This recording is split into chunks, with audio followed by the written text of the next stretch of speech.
Hello! As it's almost summer and it promises to be hot, today I'm making one of my favourite summer drinks, ginger beer. For this recipe, you will need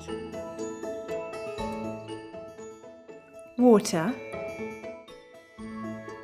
sugar,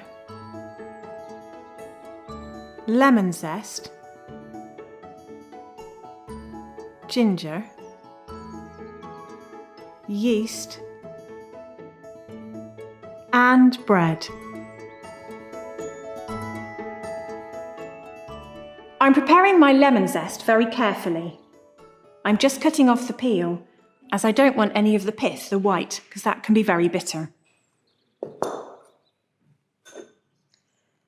Ginger beer is very popular in the summer, with both the family and the servants. Ginger, when it's dried, is quite cheap, but even fresh, it's not too expensive. I get mine from the grocer in Walden. I prefer the Indian ginger. I think it's finer. You can, of course, buy ginger beer very easily, but I like to make my own. Now that I've peeled it, I'm going to chop it and bruise it a little.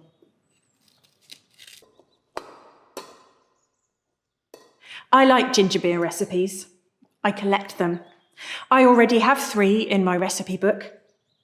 This one is from the Field newspaper, Lord and Lady Braybrook take it, and so I've copied it down.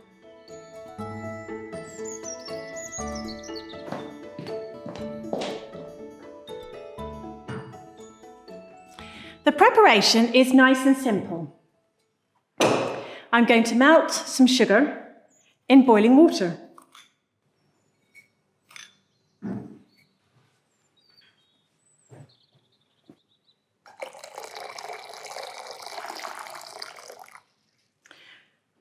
Our hot water comes from a cistern on the roof. The rainwater is then brought down to a boiler behind the range. When it's lit, which it nearly always is, we have lots of hot water. Now I'm going to add the lemon and ginger.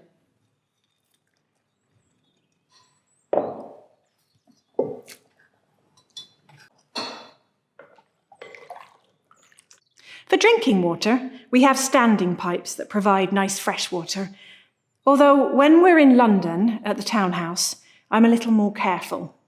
There are some parts of London where the water is not nice. Although the kettle is always on for a cup of tea. Now, I need to leave this now until it's just slightly warm.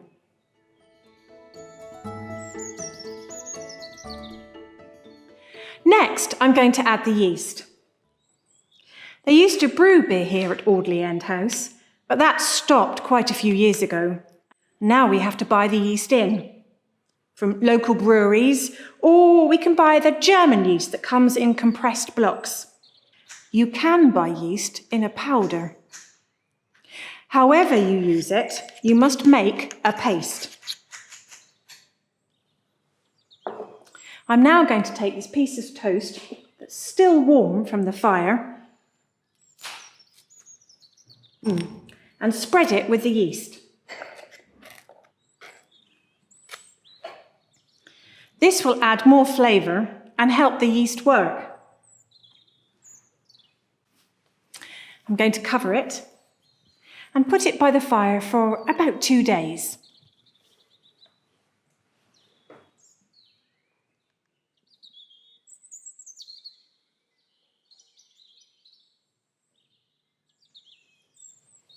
Now that my ginger beer has fermented, I'm going to strain it before I put it in bottles.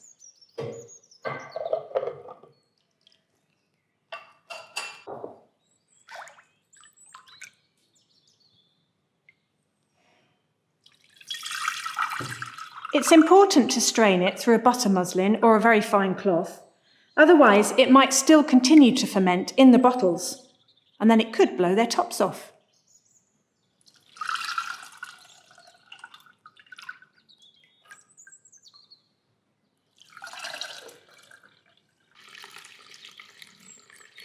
Some ginger beers get better with age, but this one is best drunk straight away. So I'm now going to bottle it. I've got quite a few here. You are supposed to send them back, but not everyone does. Oh, this one comes from London. Someone must have brought it up from Upper Brook Street. This one from Chelmsford, just up the road. Oh, this one from Norwich, near where I used to work. Cayley's. They're an old firm. And this one, it's Schweppes. They're everywhere.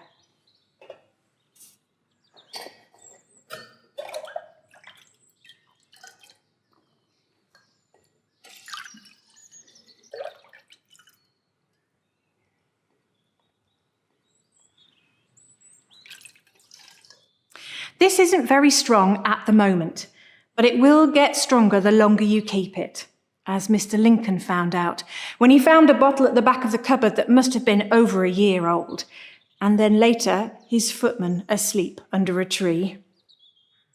A nice, refreshing summer drink. Ginger beer.